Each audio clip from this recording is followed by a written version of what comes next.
doing again?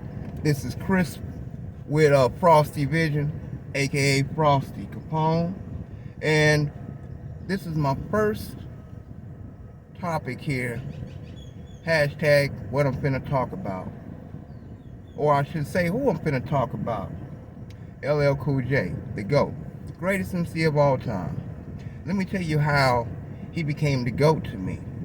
Now, by the time I heard this particular jam, Cool J had already been out. If I'm not mistaken, radio was already out. And Rock the Bells out here in Phoenix, in Phoenix, Arizona, in Arizona period, Rock the Bells was already known about. And then some other jams he had, y'all know radio, that album. So, the songs like, of course, I Need a Beat wasn't the first one that we heard out here in Arizona. At least it wasn't me. But he also had other tight jams on there, like Dear Yvette. And then y'all think that I Need Love was his first love ballad? Nah. If you know that album, then you know he had two love ballads on there. One of them was I Want You and I Can Give You More. Yeah, but already, I understood lyricism was very diverse. He rapped in a way that wasn't, you could say, conventional to the common New York style of rapping, and I thought he was already the best rapper out there in the game right now. And he became my favorite one instantly when I heard Rock the Bells and radio. Okay, now, my friend Hector, he was telling me, because he has family that he goes to visit, he went to go visit every spring break, winter break, summer break in New York. And he said, hey, yo, LL's got this one. He has the Rock the Bells that you heard. He's got another one. They came out before that called Rock the Bells. And he spit a few of the lyrics that he remembered from it, and I'm like, dang, okay, well, you got it? He said, I got a tape somewhere, man, that my cousin recorded off of Lady B, the radio station back there was she in Philly or New York? But anyway, so he finally finds this tape, and I get over there, and he says, yo, I found the tape, homeboy. Check it out, it's dope. And when I first heard him intro the original Rock the Bells, rumor has it that you're tired of my scratching and drum. And of course I want to span to the maximum, so I injected one more element to that of LL. Came up with something funky called Rock the Bells. And there was actually bells in this one. Oh man, I thought that was the dopest rhyme. I still think that's the dopest rhyme. And then he comes in after that and he says, during this episode, vocally I explode. My title is the king of the FM mode. See, my volume expands and consumes. My structure, immortal lyrical heirloom. Oh, when I heard that first line there, I'm like, what? And then he ended it, my structure, immortal lyrical heirloom. What? An heirloom is something that you hand down from generation to generation. Like grandma hands her daughter her wedding ring when she gets married, and then daughter hands her daughter her wedding ring when her daughter gets married, or a house, land, car, an heirloom. Oh man. And just the rest of that was just dope. I was like blown away. But he also told me about this other one, and he was talking about After Midnight.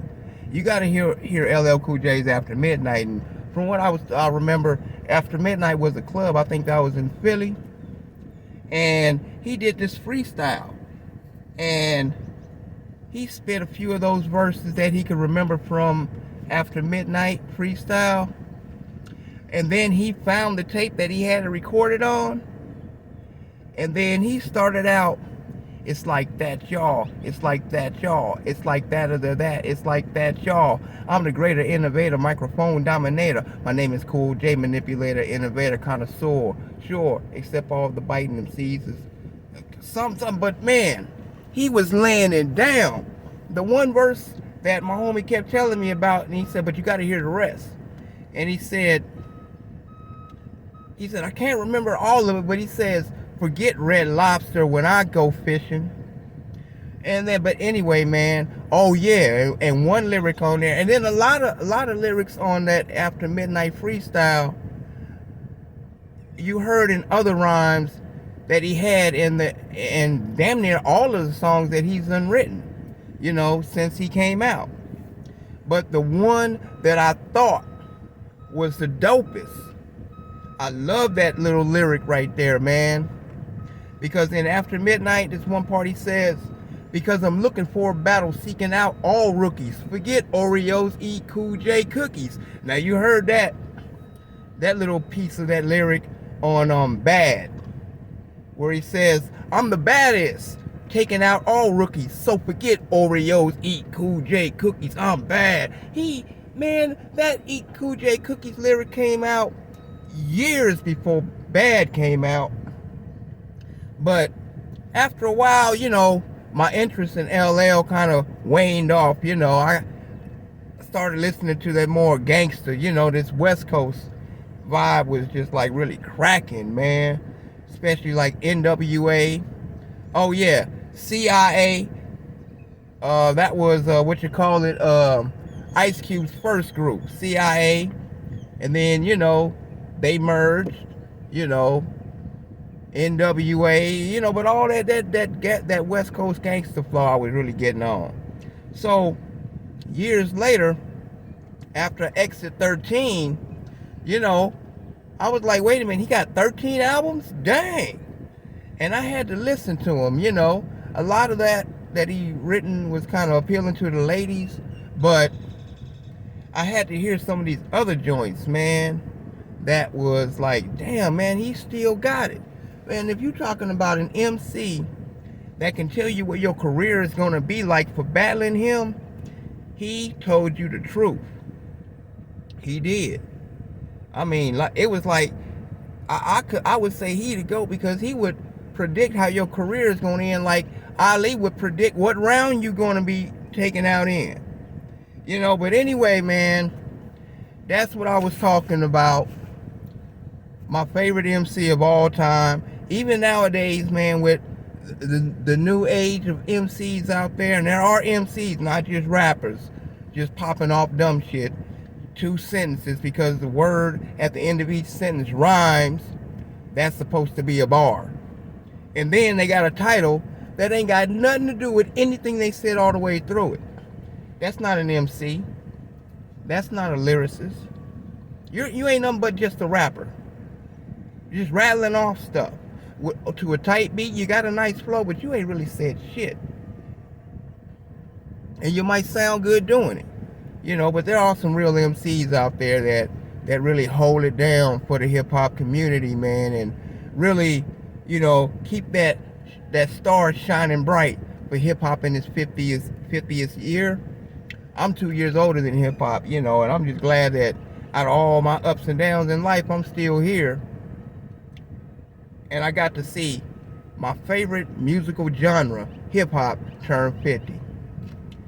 Peace out, y'all. I'll holler at y'all later.